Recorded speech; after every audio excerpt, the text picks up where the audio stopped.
Welcome back into the Pick and Roll NBA podcast with Jet and Sap, presented by Full Press Coverage. Well, we're going to get right into it today, talking about the two teams that we talk about the most, Celtics and the Lakers, as they were both active last night. We're also going to talk about the first somewhat interesting trade of the NBA season and talk a little bit about an injury to a star player. But Sap, our two favorite teams were both in action last night, different results. Celtics won, equaling their biggest win streak of the season at 3. And the Lakers lost to the Sacramento Kings. The Lakers have been playing pretty well recently, and then they ran into a Russell Westbrook 2 of 14 shooting performance last night. Yeah, which is almost like an improvement for Russell Westbrook. Interestingly enough, so far this month in 5 games, Jed, he's averaging 29% from the floor. He's 0 for 12 from 3 this month. So, I mean, he's arguably even worse than normal. That's how bad he's been. And then he comes into the press conference. Still in the early part of the month. It's still early in the month. Yeah, it's only the 13th of the month, so we still got a couple weeks left. I mean, he could only get worse, actually. I mean, he may actually get worse over the next 7 or 8 games, because this is what he is. And this isn't that far off. Well, it's far enough off from his career percentage, but he's never been a good shooter when he was winning league MVP. Never a great three-point shooter, not a great perimeter shooter, to say the least. And then I was kidding last week about his vision. And again, I'm a person who's dealing with glaucoma, so I can make fun of people's vision. I'm too good myself. But he shows up to the press conference wearing the thickest glasses I've ever seen. And I'm like, does he wear contact lenses? And if he does, do they really work? I mean, that has to be some sort of question. I don't know who's going to ask that question to Russell Westbrook, because he normally looks like he's going to, bite someone's head off when someone asks him a question anyway. And he's also now in a different situation, playing in LA as opposed to, say, Oklahoma City, where they just fawned over him. Then he went to Houston, where it was more James Harden's team, and then to the Wizards, who no one really cares about. This is the team he grew up loving. He's playing for. I think he wants to do well, but 29% from the floor this month, and yet to hit a three-pointer this month, 0 for 12. I mean, that's a disaster, but that's what the Lakers are. Meanwhile, LeBron's playing at a ridiculously high level. I am convinced now that I think LeBron, obviously, a big goal of his is to win another championship. I don't think he's doing it this year with this team, but he's going to, at some point, catch and surpass Kareem Abdul-Jabbar. Probably the next year as the league's all-time leading scorer.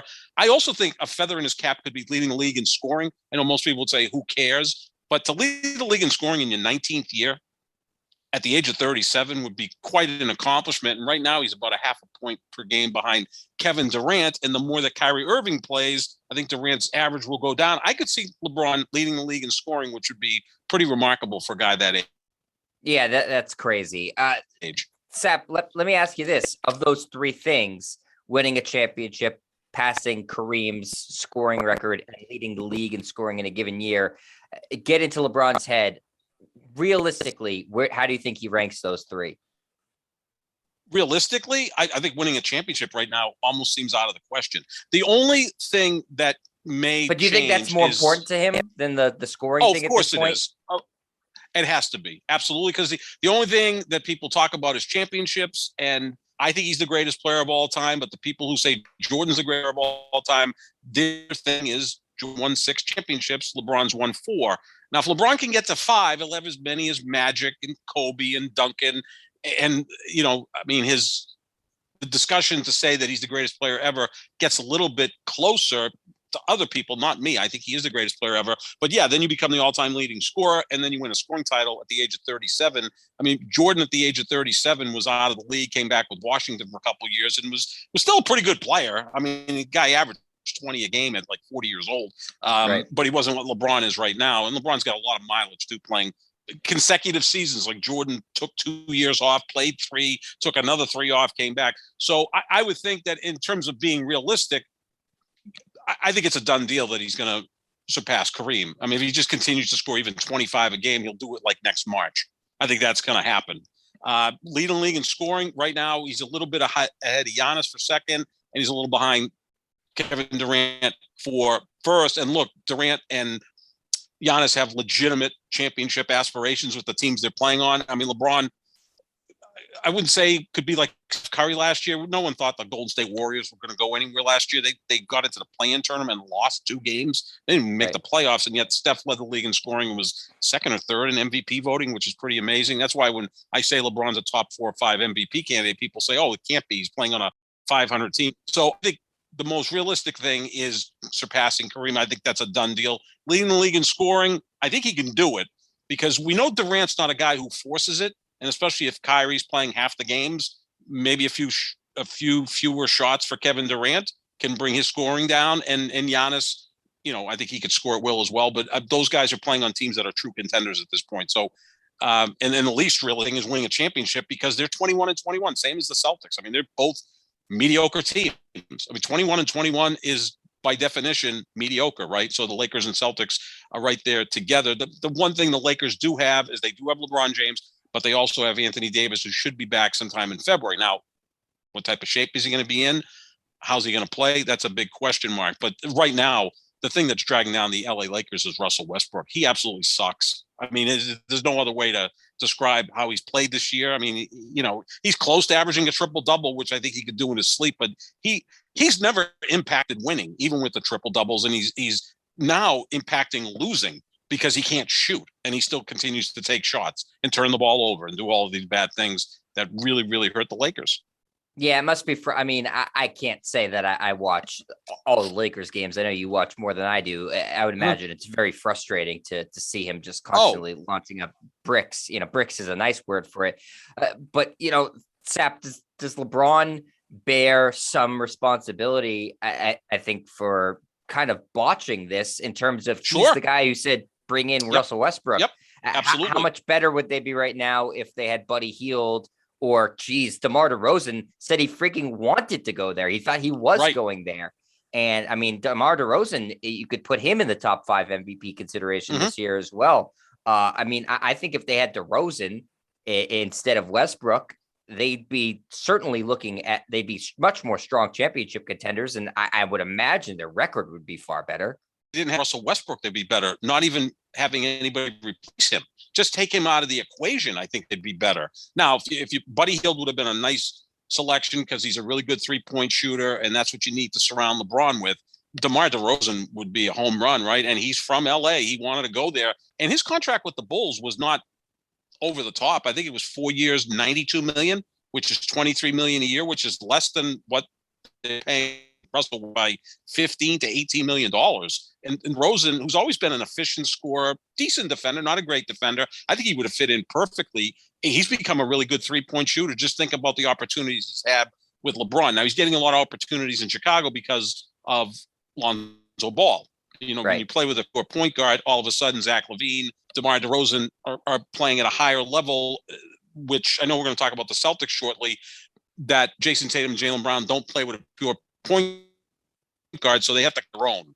DeRozan and Zach LaVine can feed off of Lonzo Ball. So, yeah, I mean, any of those moves would have been better. Just not even making the trade for Russell Westbrook would have made sense because I would think Kyle Kuzma would, although he never really hit it off with LeBron, but, he'd be better. KCP was a guy who was a pretty key contributor to the championship. Maybe Montrezl Harrell would have figured it out a little bit. Those 3 guys have played pretty well in Washington, right? I mean, yeah. I mean, Russell Westbrook's been a net negative. That's how bad he's been. I mean, it's a disaster. Was this an ego thing for LeBron to bring in Westbrook and saying, I can win with this guy, whereas some of my peers haven't been able to? Absolutely. We said that months ago, that it was a kind of a vanity project. Like, look, I know Durant couldn't win with him, couldn't get out of Oklahoma City. Enough to join Steph Curry in Golden State. Harden couldn't win with him.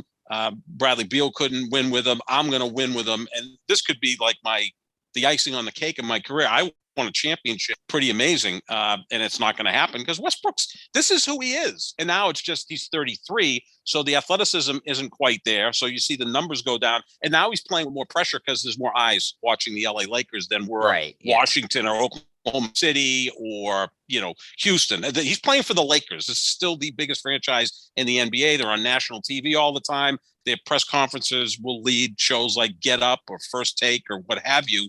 And he's going to, feel a lot of pressure here. And he seems to be distracted as well. And personally, I like him. I do. I think he's a fascinating guy. He's getting into like the documentary film business. I know he's owning car dealerships, but it seems like he's just like lost his focus on what's the most important thing, which is still basketball. And it's just, like a lot of players, it's more about branding than playing at the highest level. And look, the guy leads the league in minutes played. I mean, that's pretty amazing at 33, the way he plays. But at some point, as I said a couple of weeks ago, Jed, he's the guy that keeps showing up at work that you kind of wish didn't show up every day because he kind of gets in the way and screws things up, right? It's like, oh, Charlie's back in today. Does this guy ever call in sick? That we've always had those. We've all had guys like that in our work history. It was like, oh, he's never out, this guy. I wish he'd maybe go on vacation or call in sick a few days to give us a break because he's the guy that's just, kind of like a bull in the china shop. So, that's a major problem. But they can't move him. Who's going to take him? No. I mean, I would really start to think there was some collusion in the NBA if somebody takes on his contract. I just don't see. To me, he's he should be the most untradeable contract in the league. Yeah, I mean, is there a team out there that would need Russell Westbrook to maybe sell tickets? Because he's still a star, right? And he's got a dynamic personality, and he does have a dynamic game if you're really not paying attention to it. I don't think you're selling enough tickets to negate the contract, though. That's the other thing, right? Exactly. And again, you move contracts around, and it becomes Lakers eat part of the contract. No, this is a disaster. He's got 1 year left after this. They're just going to have to figure out how to deal with him. And yeah, they are. I don't see how they could possibly move it. No, they can't move it. And all of a sudden, is Russell Westbrook going to wake up one day and go, you know what? I'm going to shoot less. I'm going to defend better. I'm not going to worry about my stats. I'm going to fit into the team. No, the guy's what he is. Yeah, exactly. When guys are that successful, not going to change. And he's obviously had a successful career. The man was an MVP. He's on the 75th anniversary All 75 team. I mean, that's he belongs on there. Yeah. But yeah, he's not all of a sudden going to show up, the next game and say, I finally figured this out. I'm going to be a role player and do the best I can. I give a player like Carmelo Anthony some credit. He's kind of like reinvented himself, right? He's become pretty much a perimeter shooter, knows what he can and can't do. But it took him being out of the league, Sap, right? I mean, forever, right? And that's why he reinvented himself. Exactly. Because he wasn't willing to do it until he was like, well, maybe I have to do this if I want to be gainfully employed anymore.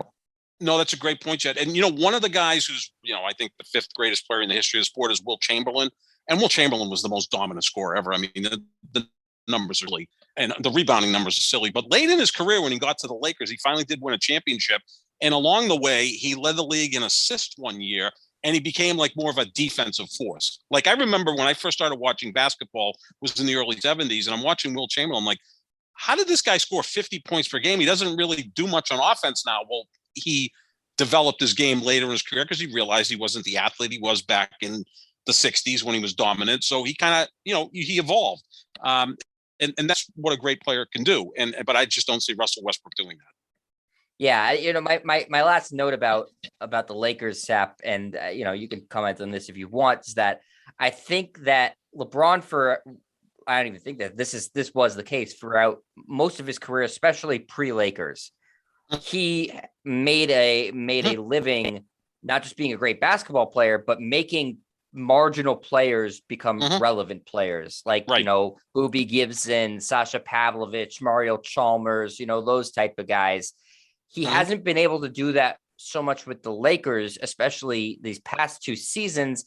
And I wonder if he has the ability to do that anymore, to make these marginal players better anymore, or if he's just focused on like, I just don't believe in the talent in this team. I have to go out and try to score 30 plus a game, and I can't really be focused on making players better anymore. He's still averaging 7 assists per game, and think about what he would be averaging if he had guys who could make shots. I mean, I'm sure that Russell Westbrook brings down everyone's assist. Yeah, but assists are hollow, right? If Westbrook's averaging 10, sure, yeah, they can be making players better. He's a little over 8. No, Westbrook. He also throws in 4.5.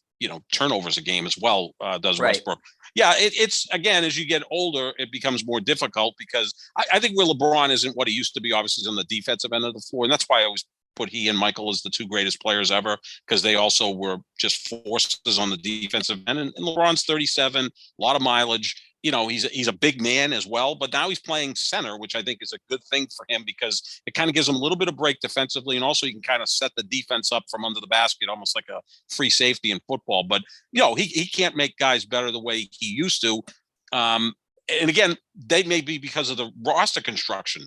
Like, I think he could still pass the ball at a level that's, the best in the league, but now you need guys to make shots, right? So that's what you've always surrounded him with. And right now the Lakers don't have that. They're a terrible three-point shooting team. Not as bad as the Celtics are as a three-point shooting team, but nonetheless a pretty poor three-point shooting team. And a lot of that is Westbrook, but even other players on the roster. Yeah, I think it's an interesting note because, like, I said, more than anybody I can really remember, at least in my era of watching basketball, Sap, he took guys who were borderline NBA players and made them household names. Like, there's no real reason I should know who the hell Sasha Pavlovich or Boobie Gibson are, but I do. Yep. Because of LeBron. I mean, he earned those guys because of LeBron. He earned those guys a living. And frankly, as we both think James Jones is doing a good job as the GM of Phoenix, he wouldn't have that job without LeBron. No. I mean, I've said this before about Tom Brady. He's put a lot of coaches' kids through private schools, whether it be Charlie Weiss, who made a lot of money when he went to Notre Dame. And what did he do at Notre Dame? But he was Brady's offensive coordinator. Josh McDaniels the same way. I mean, everybody seems to love him, but Bill O'Brien, just, a bunch of players, owe Tom Brady a certain amount of what they've earned. They should probably cut him a check for 10% of what they've earned, almost like a mob payout. The same thing with LeBron. Those are the guys in the last 20 years in team sports have been just clearly better than everybody individually, and also making their teams better and making their teammates better. Well, that's what elevates you to that like upper stratosphere, right? Is exactly. You're not putting up individual numbers, is that it's team success, and that you're making guys who really don't have a business being well known becoming really, really well known. Exactly. That's what you need to do. And those two guys do that. And they still, are in the discussion as the best player in their particular sport, which is just mind blowing since the quarterback's 44. Both might win MVP in their respective. They could win MVP in their respective. Yeah, it's just silly. I mean, it really is. I mean, and they've been around forever.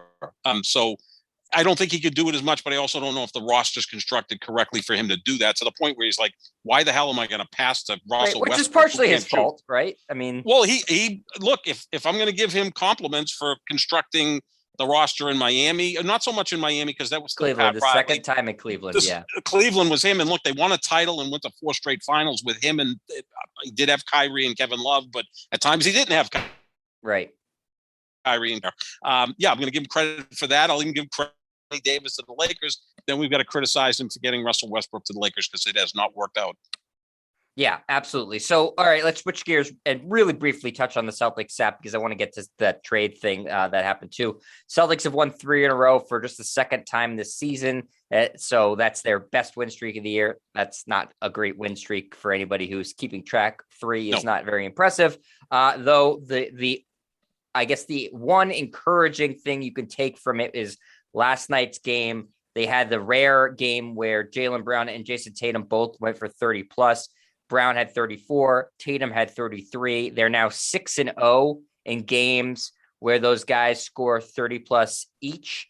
So I said on my show last night, Sap, when I was doing the recap of the game, you can look at it one of 2 ways. Okay, we really feel strongly about that's in their career, right? That's not this year. That's their career. No, that's their career. That's their career. That's what I'm saying. You can look at it 2 ways. You can look at it as, okay, this is why we want to build around these 2 guys. When they both play to their potential and both score 30 plus, we're undefeated. But I'd also say they've played together, 5 years now, and they've only done it 6 times. That's not great. No, that's a great point. And the other thing too is, how do you get to 30 points? I mean, they could both get to 30 points if they want to take 30 shots. Now, the nice thing about last night is they were both 11 for 19 from the floor. That's outstanding. That's like 58% efficient. Jaylen Brown was 7 of 11 from 3. He was just lights out. Tatum was solid from 3. I mean, they both put up some assists. They passed to each other. It looked really, really good. I think the common denominator there is, who didn't play last night, is the player that I think the Celtics have to move on from. That's Marcus Smart. I still think I'm not going to compare him to Russell Westbrook of a guy that's in the way, but I do think he's in the way. So I would move on from him. And I think once that happens, that shouldn't be Jayson Tatum just yet, because we see what these guys can do. Move on from Marcus Smart and see how that impacts those 2 players and the team. But the weird thing is, they've done it 3 times this year. Now, They've played 24 games this year together, Jet, and they're 12-12 in those games. Amazingly, they're a 500 team, 21-21. When Brown and Tatum play together, they're 12-12. When it's just Tatum, no Brown, they're 7-7. When it's Brown, no Tatum, they're 2-2. They're like a 500 team, no matter how you what. slice it. Put them on Jupiter, put them on Mars, put them in Boston. Doesn't matter. They're a 500 team. But in 24 games, they've only each scored 30 in the same game 3 times. They're 3-0, which to me almost seems impossible, Jet, because Tatum's averaging 26 a game and Brown's averaging 25 a game. You would think by osmosis that would happen more often. So that's kind of concerning to me. And we know Kendrick Perkins tweeted that out last week. Like Jaylen Brown had a great game and Jayson Tatum was 6 for 14. And then they got Tatum pissy. reacted to the tweet. And before that, Brown had liked the tweet, which, would piss me off from Jayson Tatum. The only thing I can think to that is, and Perkins loves the Celtics and he wants to see these two guys do well. And maybe that was out there to see if it would galvanize these guys. And since that tweet, maybe it has. Maybe now Brown and Tatum are closer, and it doesn't even have to be off the court. I don't know if they're friends on or off the court. Who cares? I think they probably are. Maybe they are, maybe they're not. But I want to see how they mesh together on the court and look really good. Now, one other thing we got to mention, the last 2 games against Indiana, a team that's looks to be tanking. I mean, they're just god-awful. So I want to see what they do tomorrow night when they play Philadelphia. In Philadelphia, that's a big game. If they can get to 4 straight wins, and if these 2 guys can continue to play at that level, then we can start to feel more positive about it. But I know, you've always been a Marcus Smart guy, but you're ready, willing, and able to move on from him. I think they have to move on from him so that now it really player who I find oftentimes is in the way. Yeah, I've been a huge defender since I've known you of Marcus Smart, and I do think he can be valuable for the right team. But that's kind of what makes trading him a little tricky too, is that I don't think he's important to a team that's not a good team. I don't think he's helpful at all. To a team, like if he's on a team that's contending and, and making a serious playoff push, I think he can be a tremendous asset for them. The Celtics aren't in that place right now. It's the same as you're right. I don't think he's as good of a player as Draymond Green, but take Draymond Green as a comp. I don't think Draymond Green is helpful to a crap team. I think he's really helpful to a team like the Warriors. He's perfect. Oh, the Celtics were loaded with the guys when they were 11, 13 years, from Casey Jones to Satch Sanders, who were both in the Hall of Fame because they played for the Celtics, but they were defensive guys, role players. You put them on another team, no one would know much about them. Right. So, yeah, that's obviously what Marcus Smart can bring. I mean, is he a guy, Chicago, Charlotte, I don't know, pick another team, Cleveland in the Eastern Conference, Memphis in the Western Conference. I mean, I don't know if that would work in LA. The Celtics aren't trading Marcus Smart to the Lakers. They'd assume just pay him and have him sit on the bench before they did something like that. But you get my point. Yeah, you're right. If he goes to a team and now he's coming off the bench and he's an energy guy who gives you 24 minutes a night, and, and maybe he kind of corrects himself because I think feels that he's been here longer than any other player. He was drafted by the Celtics. That it's his team. Well, it's not. I mean, those other 2 players are much better, and I want to see them become the leaders of the team. Marcus Smart's not really a leader; he's just not good enough a player. So from him, but it was good to see Tatum and Brown both playing really well together, the same game. Now I want to see it against better competition when they play Philadelphia tomorrow night in Philadelphia. Yeah, their next 2 games are going to be much more telling. Philadelphia tomorrow night, and then the day after is against Chicago. So you can tell if this is an actual turnaround or just a product of you played the Knicks without Evan Fournier and then the Pacers twice in a row. So right. I don't think you can read into this until you see them play at least a somewhat competent team, which Philadelphia is more than competent. They're a good team. Mm-hmm. Exactly. All right, Sep. So there was a trade made today in the NBA. The Knicks and the Hawks completed a trade. Cam Reddish goes to the Knicks in exchange for Kevin Knox and Solomon Hill and a 2022 first round protected pick via the Charlotte Hornets that heads back to Atlanta. I think the question is, 1, why did the Hawks do this trade? And 2, what's the Knicks end game here? I think Atlanta did it because they have a glut of wing players, right? And they re-signed Kevin Huerter after a good playoff series last year against Philadelphia. Eventually, they're going to have to, pay some of their young players, and they couldn't pay them all, so they decided to move on. As far as the Knicks, the first thing that popped into my mind is they have RJ Barrett. Now they have Cam Reddish. Zion Williamson before, and then they're the trio that was at Duke 2019. They were all really close friends. We know Zion wants to play in New York. This might be the move that sets that possibility up. Now, obviously, you've got to trade a lot to get Zion from New Orleans to New York, but you want to hold on to Cam Reddish and RJ Barrett and really entice Zion to go to New York, because they, in addition to being three marvelous players, they're really good friends. So I think that's the first thing that popped into my mind, is that what the Knicks are trying to do. Now you're setting up all these pieces in hand. It's no different than the NFL. The Denver Broncos are interviewing the Green Bay Packers offensive coordinator and quarterback coach, those guys in that they can get Aaron Rodgers. I think that's right. Something that maybe the Knicks are trying to do. Now you're going to have to give up a lot to get Zion, but draft picks, whatever else you have there, try to do it. And if Zion wants out of New Orleans at some point, New Orleans is just going to have to say, well, we're going to have to move on from him. That's the first thing that came to mind when I saw Cam Reddish going to the Knicks. Yeah, as far as Zion goes, obviously he's a distressed asset right now. He hasn't seen the court. He seems to be way overweight, and he's not even rehabbing, within 2,000 miles of New Orleans right now. He's up in Portland. The only way I see him going to the Knicks in the near future, Sap, is if he does what has never happened before and declines that maximum rookie extension. If the Knicks want to pair those Duke guys all together, they're not going to be able to do it without him signing unless he signs there as a free agent, because otherwise the only reasonable trade chip they'd have to offer New Orleans is RJ Barrett. Yeah, because he'd be there. I mean, Julius Randle's really good. Randle, older guy, he was already in New Orleans. I don't think they have. He was already in New Orleans, and I think he's a guy who he had an incredible year last year, and he's kind of come back to earth this year. He's a good player, Julius Randle, but he's not a guy you're building your franchise around. Yeah, what else do they have? Evan Fournier. I mean, other than playing against the Celtics and destroying them, he's just okay. So maybe that's the thing, and that would be a year or two away, right? Because Zion's in his third year. So I think they're just hoping that he declines it. Which, I mean, it would cost him money, right? Like decline that offer then go sign a lot of money. But he probably looks at it. He's made a ton of money off of endorsements already, and he's probably figuring that would only grow in New York with the Knicks. Although you can make endorsement money playing anywhere.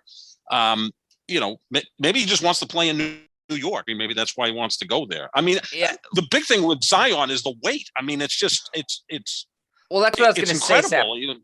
I think if he declines the option, it'll tell you that the weight and the foot thing are bullshit, and that he's just angling to get it, like that's under control, and he just doesn't want to play in New Orleans. He's Ben Simmons if he declines it. Right. He's the likable version of Ben Simmons, because we love Zion, right? Who doesn't like Zion? And we kind of look at Ben Simmons like, that guy we don't like.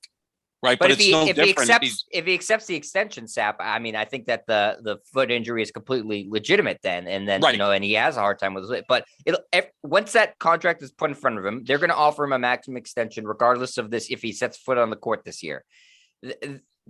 Whatever he does with that is going to tell you where his mind is and what the deal is with the injury. Yep. If he accepts it, then the injury is, it's kind of twofold, right? If you're a Pelicans fan, you want him to be there. But if he accepts it, then you should also be concerned about the injury, because he's concerned about the injury if he accepts the contract. Yeah, it's catch 22, damned if you do, damned if you don't. I'll use every other cliche you want. Sure. No, it's not a good situation. It's not good. It's not. And again, New Orleans had the first pick in 2019. They took Zion, which every other team in the league would. And then Memphis ended up with John Morant, and we see what he's doing. And Memphis, the guy's an MVP candidate in his third year, and has become the most fine player in the league, right? Because it's new and fresh, and he's doing things that just look abnormal. He had a block the other night that looked like he was Superman. It was insane. It was ridiculous. It looks like he was off on a pogo stick. Yeah. Right. I mean, it's just or coming off a trampoline. He's 6'2". His head was way over the rim. he caught the block, like, and it was 3 feet over the, like, I was like, yeah, like Bill Russell used to catch blocks, but that's what Bill Russell was 7 inches taller. Right. I mean, I'm watching that go, and it looks like that Ja's playing on like an 8-foot rim. Like I like, we compared him to Derrick Rose, and I think what he's done differently than those guys, I think he's more self-aware of his game, and he's become a better 3-point shooter. And he's got great leadership ability. He's ballsy, he's afraid to, go at it with Steph Curry. Not go at it in terms of fights, but he's not backing down from Steph Curry. He's fantastic. But yeah, New Orleans got Zion, and Ja Morant goes to Memphis. And when Zion's played, he's a force, right? Greg Oden never even had a chance to play. It could absolutely still work out for New Orleans. Yeah. If he's, again, the foot issue, whatever else is going on with him is taken care of, he gets in shape and all of that, then yeah, you've got a superstar. And New Orleans have played pretty well. They've been kind of surprising. I thought they would be, without Zion, in contention for like the worst record in basketball, and they've kind of hung in there. Brandon Ingram's a nice player. Helped. He's helped. He's a nice player. Yeah. Nice. Another guy the Lakers moved on from to get Anthony Davis, and they won a championship. Yes, I get all that, but he's a pretty good player. He was the number 2 pick in the draft when he came out.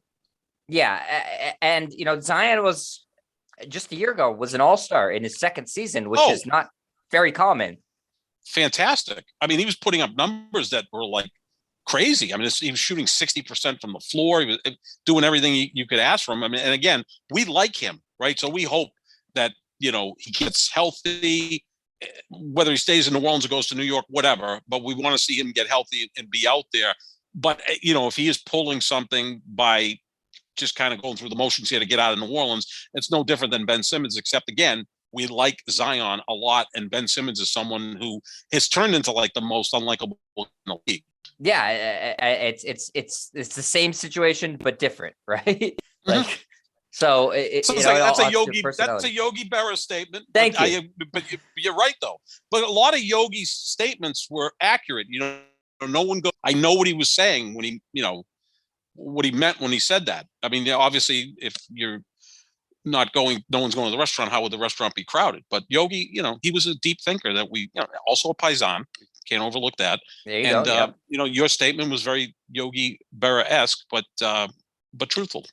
I appreciate that. And last thing, Sap, as far as the actual trade goes, without speculation of Zion, I think the Knicks did a great job. I think Cam Reddish has a lot of potential. They gave up nothing. So good for the Knicks. Yeah. No. Good. Again, that's going to only RJ Barrett, happy to get him extended. So now you've got 2 Dookies that are, I think, shown really flashes good players this season. Reddish. He's had a couple of big games. He's, I think, as a starter, averaged 18 a game. So yeah, I mean, he again, when a lot of people think when those 3 guys went to Duke, that Reddish may have been the most talented, most naturally talented of the 3. So I mean, that's why I'm sure the Knicks would love to have Zion. Like, that's not exactly a hot take on my part, but yeah, I think that may be the end game for them. But yeah, good move by the Knicks, getting another good player. Well, what I remember, Sap, is that they always poll the rookies and say who's going to have the best career out of anybody in your draft class, and the most common answer was Zion, but second in that poll was Cam Reddish. Right? Yeah. Amongst his peers. So I mean, that goes to tell you that people think pretty highly of his game. Yeah, because no one really. The only time we saw Ja Morant was in the tournament, right? I mean, I never really heard of him because Murray State, and if you're really a college basketball aficionado, which I know you are, you probably knew about him more so than I did. But then I'm watching the tournament, going, this guy is pretty spectacular. Just his passing ability is what really hit me, and now seeing all the other things he can do. So yeah, no, Cam Reddish is a player, as is RJ Barrett. I mean, I think the Knicks, got 2 guys right there that are good players, and if it can lead them to power to them. Yeah. So, all right. Well, that's going to do it for us, Sap. We're going to be back tomorrow with talking about my least favorite player in the NBA, Kyrie Irving, as he's returned to the court and already generating headlines. So we'll talk about him. I'll try to not vomit while I do so. And check out the show, the Pick and Roll NBA podcast with Jet and Sap, wherever podcasts are found. We are presented by Full Press Coverage. Also, check out our social medias at JohnSap25, at Jet Stryer, and we will be back tomorrow with a new edition of the podcast. See you, everybody.